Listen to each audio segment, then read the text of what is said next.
Chapter number 4 surprising compounding. एक क्षेत्र में मिले सबक अक्सर हमें अन्य अशब्द क्षेत्रों के बारे में महत्वपूर्ण पाठ सिखा सकते हैं। अब हिमयुग के अरबों वर्ष के इतिहास को ही लीजिए और वह हमें अपने धन को बढ़ाने के लिए जो सिखाते हैं। पृथ्वी के बारे में हमारी वैज्ञानिक जानकारी जितना आप सोचते हैं उससे नवीन है। यह जानने के लिए कि धरती कैसे काम करती है, हमें इसके सतह की गहराई तक खोदना पड़ता है, जो हम कुछ समय पहले तक नहीं कर सक पाए थे। जब हम अपने ग्रह के मूल तत्व का पता नहीं कर पाए थे, आइजैक न्यूटन ने उससे सैकड़ों साल पहले तारों की गति का अनुमान लगा दिया था। 19वीं शताब्दी में जाकर वैज्ञानिक इस बात से सहमत हुए कि अनेकों बार पृथ्वी पूरी तरह बर्फ से ढकी हुई थी। बहुत से प्रमाण होने के कारण इसके विरुद्ध जाने की संभावना ही नहीं थी। संसार भर में एक समय में जमे हुए विश्व के निशान भरे पड़े हैं। अव्यवस्थित रूप से यहाँ वहाँ बिखरे विशाल शिलाखंड, महीन परतों में कुरेदे हुए चट्टानी तत्व। ये प्रमाण स्पष्ट रूप से दर्शाते हैं कि सिर्फ एक हिमयुग नहीं आया था, बल्कि 5 अलग अलग हिमयुग जिन्हें मापा जा सका। ग्रह को जमाने, फिर से पिघलाने और एक बार फिर से जमाने में लगी ऊर्जा चौंका देने वाली है। आखिर पृथ्वी पर हो रहे इन चक्रों का कारण क्या हो सकता था? यह संभवतः हमारे ग्रह पर सबसे शक्तिशाली बल होना चाहिए, और यह था भी, बस वैसे नहीं जैसा किसी ने सोचा हो। हिमयुग क्यों आया, इस बारे में अनेकों परिकल्पनाएं थी। उनके महाकाय भूवैज्ञानिकों प्रभाव के कारण ये परिकल्पनाएं उतनी ही भव्य भी थी। ऐसा माना जा रहा था कि पर्वत श्रृंखलाओं के उठने से पृथ्वी की हवाओं में आए बदलाव ने जलवायु को भी बढ़ावा बदल दिया। कुछ परिकल्पनाओं ने इस विचार का समर्थन किया कि हिम प्राकृतिक अवस्था है जो महाकाय ज्वालामुखी विस्फोटों से बाधित हुई, जिनके चलते पृथ्वी का तापमान बढ़ गया। लेकिन इनमें से कोई भी परिकल्पना हिमयुग के चक्रों का वर्णन नहीं कर सकती। पर्वत श्रृंखलाओं की उत्पत्ति या कोई बड़ा ज्वालामुखी विस्फोट किसी एक हिमयुग का कारण हो सकता है। इससे 5 हिमयुगों की चक्रीय पुनरावृत्ति को नहीं समझाया जा सकता था। 20वीं सदी के आरंभिक वर्षों में मिलुटिन मिलाकोविक नाम एक सर्बियन वैज्ञानिक ने अन्य ग्रहों की स्थिति के सापेक्ष पृथ्वी की स्थिति का अध्ययन किया और हिमयुग संबंधी एक परिकल्पना सामने रखी, जो अब हम जानते हैं कि सही है। सूरज और चांद का गुरुत्वाकर्षण बल पृथ्वी के गमन को हल्के से प्रभावित करता है और सूरज की ओर झुका देता है। इस चक्कर के हिस्से के दौरान, जो दसियों हजारों वर्षों तक चल सकता है, पृथ्वी के प्रत्येक गोलार्ध को निर्मित रूप से थोड़ा अधिक या थोड़ा कम सौर्य विकिरण मिलता है, और यहाँ यह और दिलचस्प हो जाता है। मिलाकोविक की परिकल्पना ने आरंभ में यह माना कि पृथ्वी के गोलार्धों के झुकाव ने एक ऐसी कठोर शीत ऋतु को जन्म दिया जिसके कारण यह ग्रह बर्फ में परिवर्तित हो गया। लेकिन व्लादिमीर कोपेन नाम के एक रूसी अंतरिक्ष विज्ञान शास्त्री ने मिलाकोविक के शोध का गहराई से अध्ययन किया और एक अद्भुत सूक्ष्म भेद खोज निकाला। मध्यम रूप से ठंडी ग्रीष्म ऋतु बर्फीली अपराधी थी, न कि ठंडी शीत ऋतु। यह तब शुरू होता है जब कोई ग्रीष्म ऋतु इतनी गर्म नहीं हो पाती कि पिछली शीत ऋतु की बर्फ पिघला सके। बची हुई बर्फ का आधार आने वाली शीत ऋतु में बर्फ का जमना और आसान कर देता है, जो अगली ग्रीष्म ऋतु में बर्फ के जमे रहने की संभावना बढ़ा देता है और फिर से आने वाली शीत ऋतु में अधिक जमाव का कारण बनता है। शाश्वत बर्फ अधिक सौर्य किरणों को प्रतिबिंबित करती है, जिससे ठंडक बढ़ती है, फिर और अधिक हिमपात होता है और यह चलता रहता है। कुछ सैकड़ों वर्षों के अंतराल में यह मौसमी बर्फ बढ़कर महाद्वीपीय बर्फ की चादर में परिवर्तित हो जाती है और इस तरह यह रोमांचक शुरुआत होती है। विपरीत दिशा में भी ठीक ऐसा ही होता है। एक कक्षीय झुकाव जो अधिक सूरज की रोशनी आने दे शीतकालीन वर्ष बर्फ को अधिक पिघलाता है, जिससे आने वाली वर्षा में कम सौर्य किरण प्रतिबिंबित होती हैं। फिर तापमान बढ़ता है, जिससे अगले वर्ष हिमपात में कमी आती है। इस प्रकार यह चक्कर चलता है। यहाँ अद्भुत बात यह है कि किस प्रकार परिस्थितियों में अपेक्षाकृत छोटे परिवर्तनों से कुछ इतना बड़ा विकसित हो सकता है। शुरुआत होती है कि किसी ठंडी ग्रीष्म ऋतु की बची बर्फ के एक महीन परत के साथ, जिस पर कोई ध्यान भी नहीं देगा, और फिर भूगर्भीय रूप से पलक झपकते ही पूरी पृथ्वी कई मीलों मोटी बर्फ की सतह से ढक जाती है। जैसा कि ग्लेशियोलॉजिस्ट ग्वेन स्कोट्स कहते हैं, बर्फ की मात्रा जिससे बर्फ की चादर बनती है वह इतनी जरूरी नहीं जितना तथ्य कि बर्फ कितनी भी कम हो वह बनी रहती है। हिमयुग में एक बड़ा सबक यह मिलता है कि जबरदस्त नतीजों के लिए जबरदस्त ताकत की आवश्यकता नहीं होती। अगर कुछ जमा होता है, अगर थोड़ी सी वृद्धि भविष्य के लिए ईंधन का काम करती है, एक छोटा सा शुरुआती आधार इतने अद्भुत नतीजे दे सकता है कि वे तर्क के परे नजर आते हैं। यह इतना तर्क के परे हो सकता है कि आप क्या संभव है, विकास कहाँ से आता है और कहाँ तक जा सकता है, इसे वास्तविकता से कम आंकेंगे। और धन दौलत पर भी यही लागू होता है। वारन बफेट ने अपनी संपत्ति कैसे निर्मित की, इस पर 2000 से अधिक पुस्तकें लिखी जा चुकी हैं। उनमें से कई बेहतरीन हैं, लेकिन ऐसी बस कुछ ही हैं जो इस तथ्य पर पर्याप्त ध्यान देती हैं। बफेट की संपत्ति सिर्फ उनके एक अच्छा निवेशक होने के कारण नहीं है, बल्कि लगभग बचपन से ही अच्छा निवेशक होने के कारण है। मेरी इस किताब को लिखने के समय वारन बफेट की शुद्ध संपत्ति $84.5 बिलियन है। उसमें से लगभग $84.2 बिलियन 50वें जन्मदिन के बाद पूंजित हुई और $81.5 बिलियन लगभग 65 वर्ष की उम्र में सामाजिक सुरक्षा की योग्यता प्राप्त करने के बाद आई।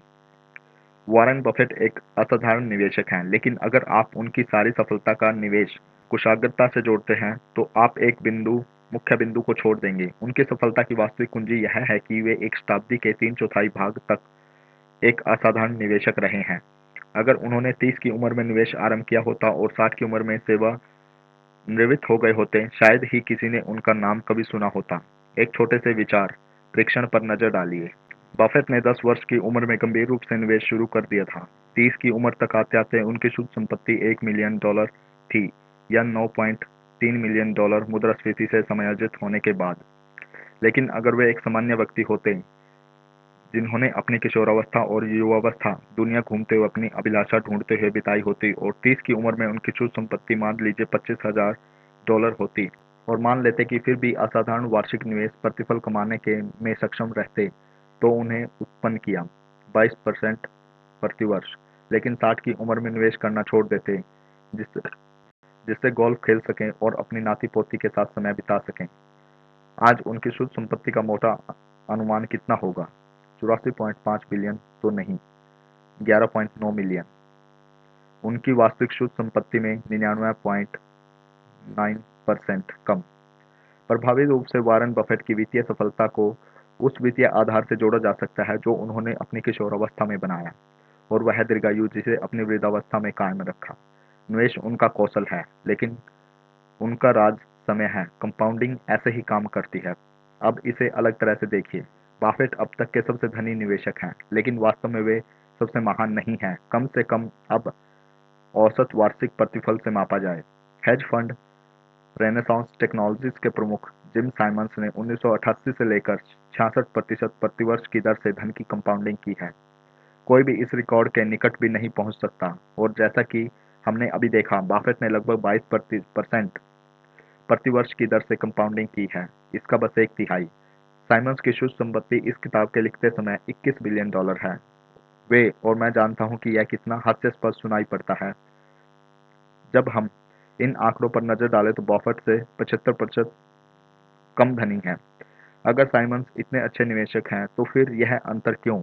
क्योंकि साइमंस ने 50 वर्ष की उम्र तक निवेश आरंभ नहीं किया था।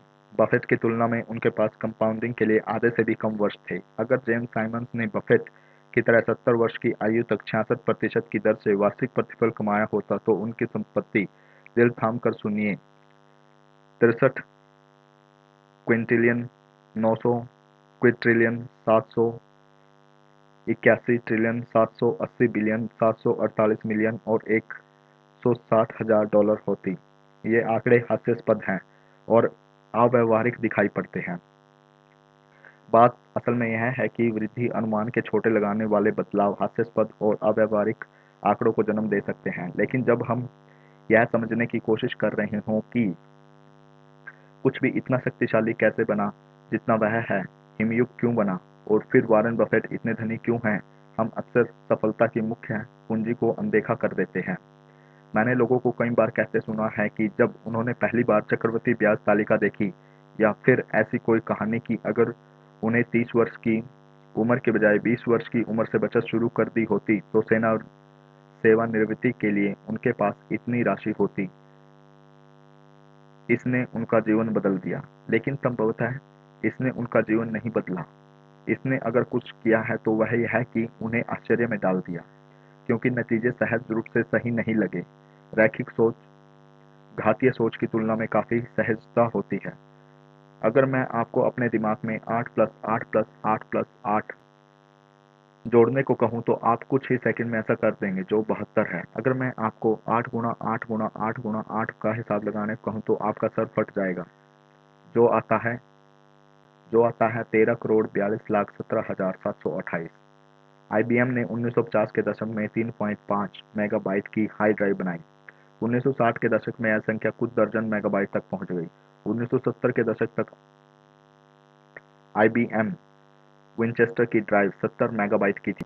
इसके बाद ड्राइव का आकार घातीय रूप से छोटा होता गया और स्टोरेज बढ़ता गया। 1990 के दशक की शुरुआत में एक आम कंप्यूटर 200 से 500 मेगाबाइट का होता था और फिर थम मानो विस्फोट हो गया। 1999 एप्पल का iMac 6 गीगाबाइट की हार्ड ड्राइव के साथ आया। 2003 पावर मैक में 120 गीगाबाइट, 2006 नए iMac में 250 गीगाबाइट, 2011 4 टेराबाइट की पहली हार्ड ड्राइव, 2017 में 60 टेराबाइट की हार्ड ड्राइव, 2019 में 100 टेराबाइट की हार्ड ड्राइव।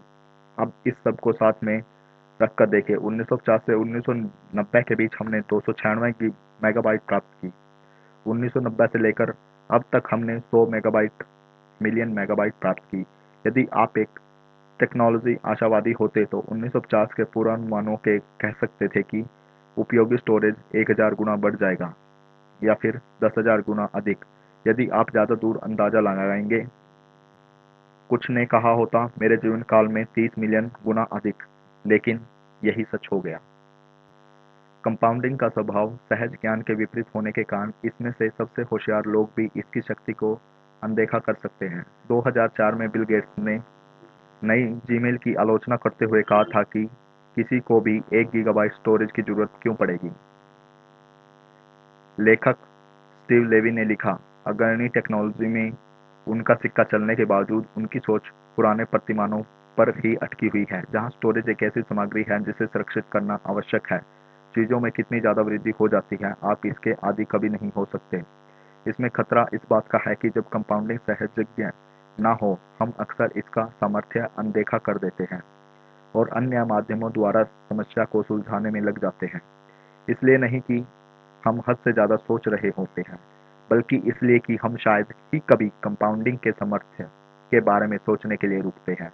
बाफेट की सफलता का अवलोकन कर रही उन 2000 पुस्तकों में से किसी एक का भी शीर्षक यह नहीं था कि वह व्यक्ति लगातार शताब्दी के 3/4 की अवधि में निवेश करता आ रहा है। लेकिन हम जानते हैं कि उसकी अधिकांश सफलता का कारण यही है, और इस गणित को समझाना कठिन है क्योंकि यह सहजज्ञ नहीं है। आर्थिक चक्रों, ट्रेंडिंग कार्यनीतियों और सेक्टर बेट पर अनेक बुकें हैं, लेकिन सबसे शक्तिशाली और महत्वपूर्ण किताब का नाम शट अप एंड वेट होना चाहिए। इसमें बस एक पृष्ठ है जिसमें आर्थिक वृद्धि का दीर्घकालिक चार्ट है। यहाँ व्यवहारिक सीख यह है कि कंपाउंडिंग का प्रति अंत प्रज्ञात्मक स्वभाव अधिकतर निराशाजनक ट्रेड, खराब कार्यनीति और सफल निवेश प्रयासों के लिए उत्तरदायी हो सकते हैं। आप लोगों में उनके सारे प्रयासों को वो क्या सीखते हैं और क्या करते हैं, उसमें लगने वाले प्रयास निष्ठापूर्ण उच्चतम निवेश प्रतिफल पाने में लगाने की अपेक्षा नहीं कर सकते। सहजज्ञ ज्ञान के अनुसार यह अमीर बनने का सर्वश्रेष्ठ उपाय प्रतीत होता है, लेकिन अच्छे निवेश का आशय आवश्यक रूप से मात्र उच्चतम प्रतिफल कमाने में नहीं है, क्योंकि उच्चतम प्रतिफल अक्सर एक बारगी सिद्ध होते हैं जो दोहराए नहीं जा सकते। इसका मतलब अच्छे प्रतिफल कमाने से है जिन्हें आप बरकरार रख सकें और जो एक लंबे समय तक दोहराए जा सकें। तभी कंपाउंडिंग अपार रूप से बढ़ती है। इसके विपरीत ऊंचे प्रतिफल जिन्हें बरकरार न रखा जा सके अक्सर दुखद कहानियों का रूप ले लेते हैं। उन कहानियों को सुनाने के लिए हमें अगले अध्याय की आवश्यकता होगी। यहाँ पे हमारा चैप्टर नंबर 4 कंप्लीट होता है। Thank you.